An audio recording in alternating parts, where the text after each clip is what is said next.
Welcome to the Mary Mac Show, where we will be talking about your feelings, experiences, and pain following the death of a loved one.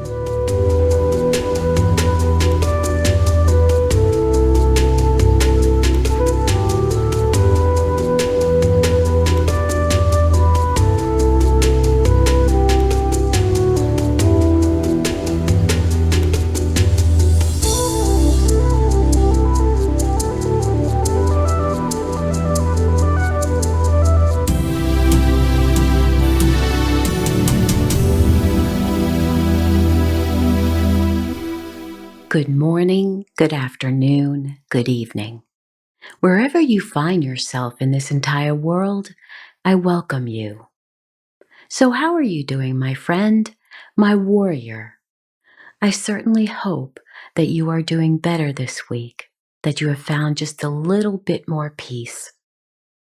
I wanted to just remind you that our products at the Mary Mac store are available to you for yourself and for those whom you love who are grieving. The address is store.marymac.info, and as always, partial proceeds from anything that we earn goes back to the Foundation for Grieving Children, Inc., an organization I started years ago to help young ones who are experiencing the death of a loved one. So today, in many parts of the world, we celebrate Easter. For Christians, this is the day that Jesus resurrected. It's a joyous day, a happy day. And this week also, we celebrate Passover. And our friends in the Jewish faith believe that Passover is a time that God led the Jews out of bondage into the Promised Land. Part of my Italian Nana's tradition at Easter time was to always make beautiful new outfits for her grandchildren to wear for Easter Sunday Mass and dinner. Most years, she would pick a particularly beautiful pattern and fabric that would look well on both boys and girls. The girls always had gorgeous dresses and coats, and the boys short pants and jackets. She was an amazing seamstress, and we always looked so lovely on Easter each year because of her talents. For my brothers and myself, my mother's contribution was to purchase a beautiful large chocolate Easter bunny in a box for each of us. It had a cellophane front, and she'd add small chocolate eggs and jelly beans in the bottom of the box and write our names on the top of each one. Somehow, that box got into our bedroom during the night, and when we woke up on Easter morning, we were always surprised how the Easter Bunny came to visit. That weekend leading up to Easter, we would boil eggs and later dip them in all kinds of colored dye to make such lovely creations.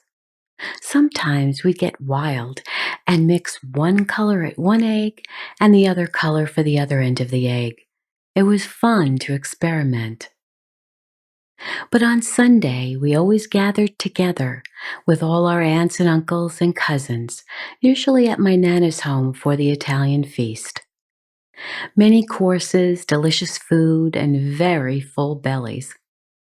Later on, we'd settle down for Italian pastries and desserts, which to this day I love. The reason I'm mentioning this today is because all during the year when we grieve, we tend to concentrate on our own pain and our own needs. And I'm wondering if perhaps at this time of year, when Easter is the culmination of Jesus' suffering and his resurrection, we might consider what we might do for someone else.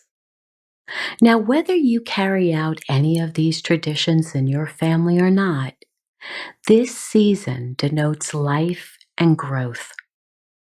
The land comes to life again. The blossoms on the tree start to appear. And yes, I understand that south of the equator, your seasons are the reverse of ours.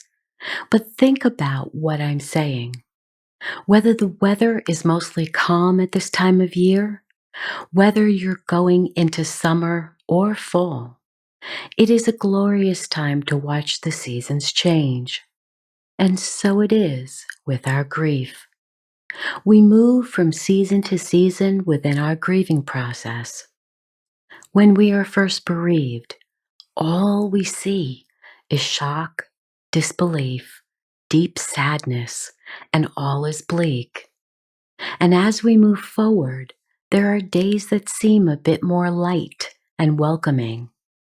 Yes, we move back and forth along this journey, sometimes like a roller coaster, or enduring the waves up and down of this pain.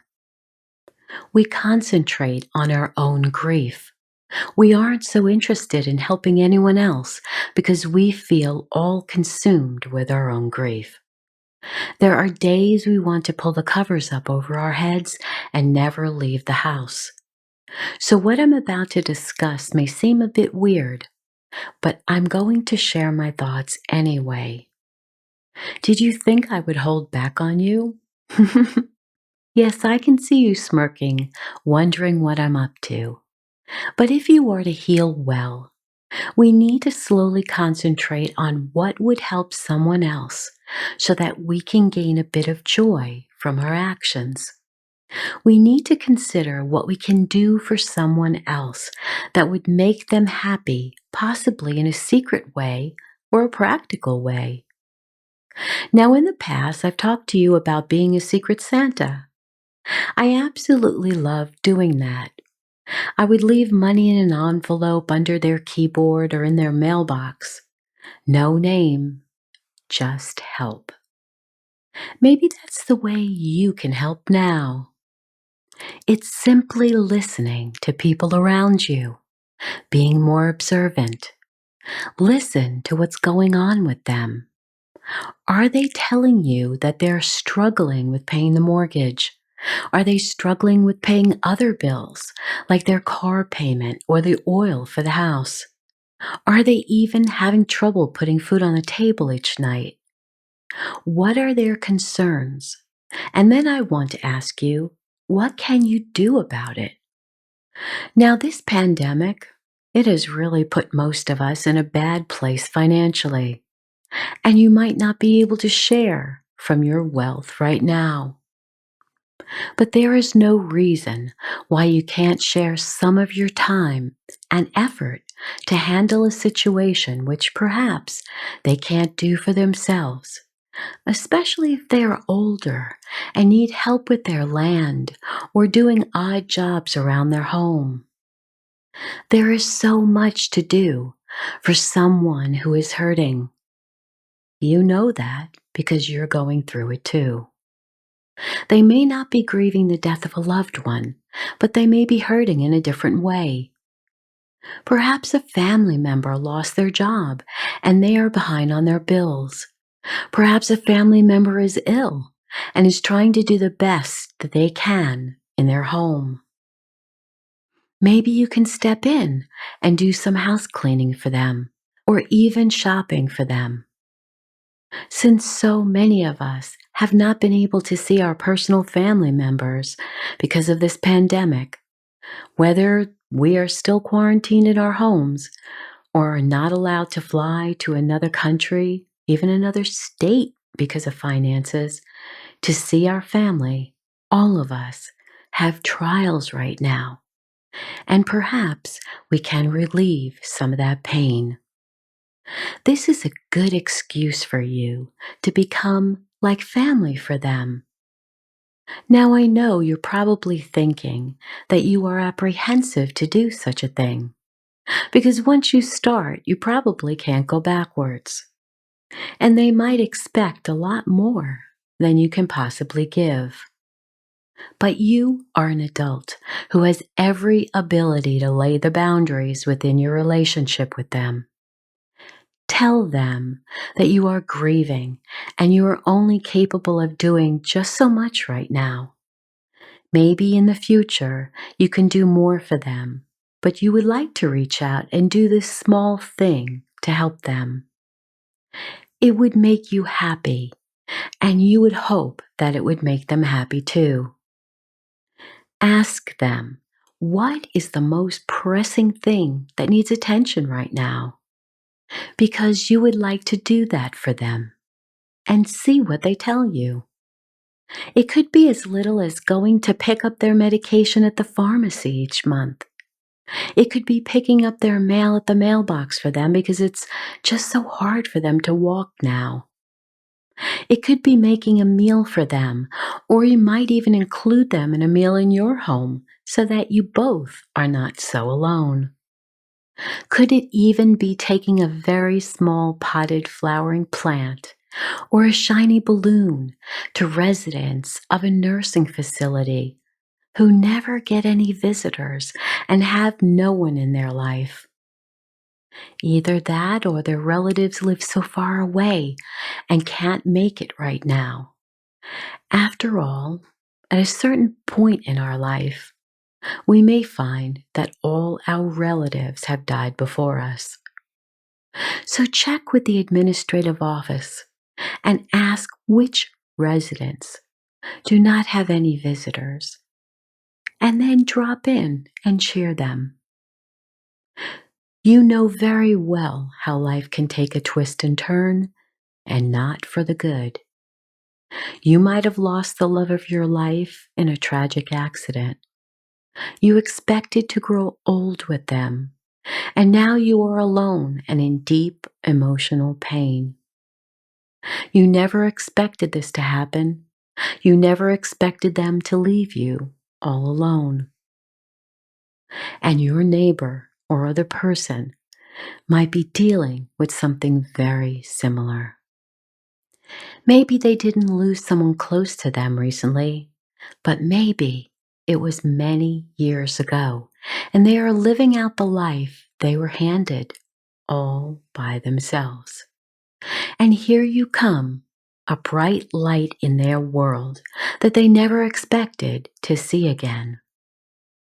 Maybe they live just down the block, or maybe it's a nursing facility that you decided to visit, and that's where you found them. And you're starting to create a new friendship with one of those residents. And you never thought you would be doing this. I remember when my grandmother was in a nursing facility for many years. It was a lovely facility. There were only 16 residents, and she was very well taken care of. But I would also think to myself, what exactly does she have to look forward to each day? I was living in New York at the time, and she was in Florida, and I missed her terribly. And even phone calls would help, but it's not the same as being right there to hug on her, to hug her neck and cuddle with her and tell her how much I loved her and cared about her. So, what is the most important thing we need as we grow older, and especially when we are isolated and alone? Well, it's hugs and more hugs and longer hugs. Not just the kind where you just pat someone on the back 2 seconds and you're done. Oh no, not those. Those will not do. When you embrace someone, you hold them completely for a long time, and you just hug on them and love on them and make them feel that they are special and appreciated. When was the last time that you hugged someone for more than a minute? When was the last time someone hugged you for more than a minute? Have you ever even done that?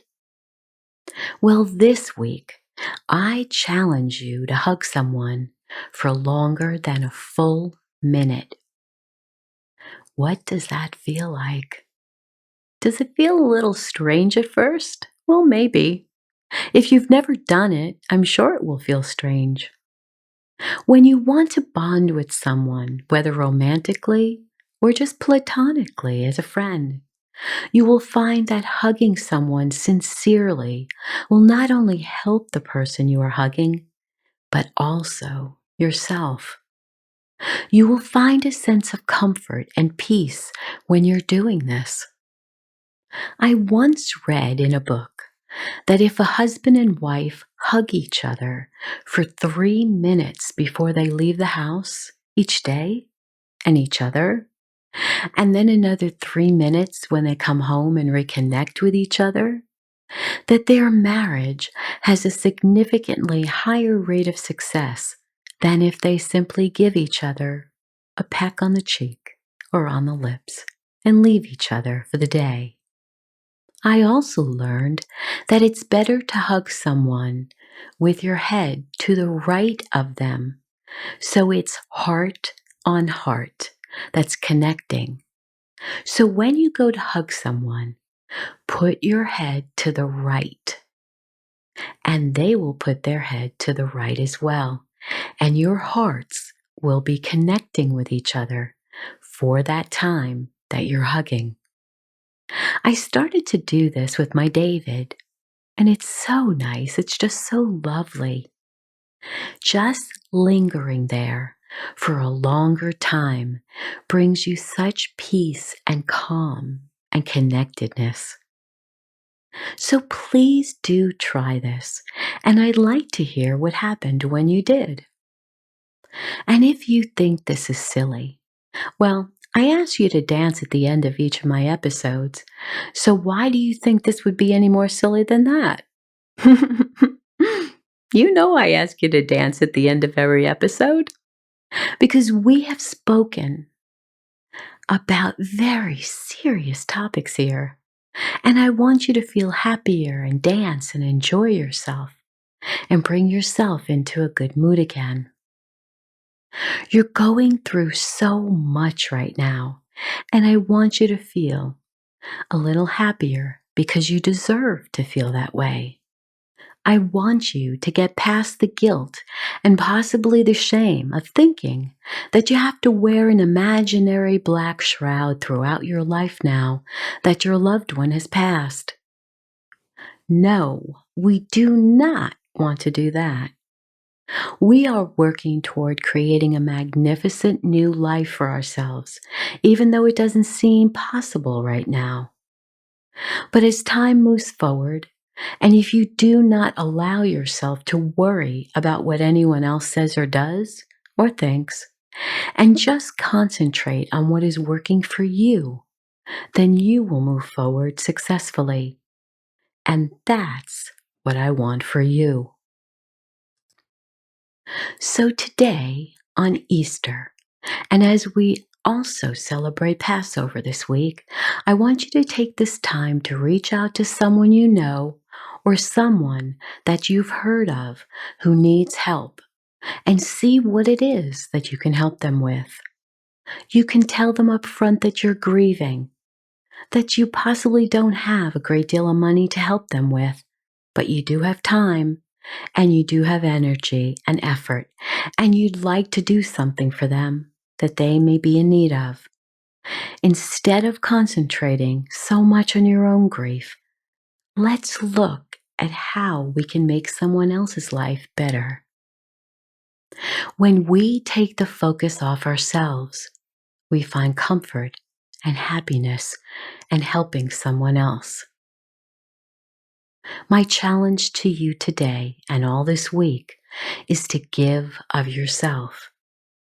Give of yourself to someone else who really could use your support and love. By doing this, you change your mindset. You will realize that you are stronger than you thought. You will realize that you have so much more to give than you thought. And you will realize that's spreading your love and laughter. And I know you think you don't have that in you anymore, but it will be such a blessing to someone else who is hurting, and it might just surprise you. When they're hurting because they also lost someone very special in their life like you, or whether they're hurting for a whole host of other reasons, take them under your wing and love on them and watch how it makes you brighter and happier and more content.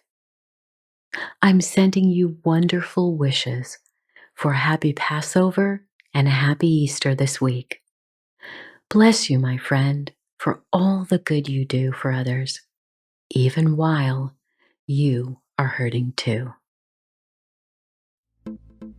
So now it's time to get up, move your body, and dance, dance, dance. And I know you still think this is wacky, but please do it for me anyway, okay?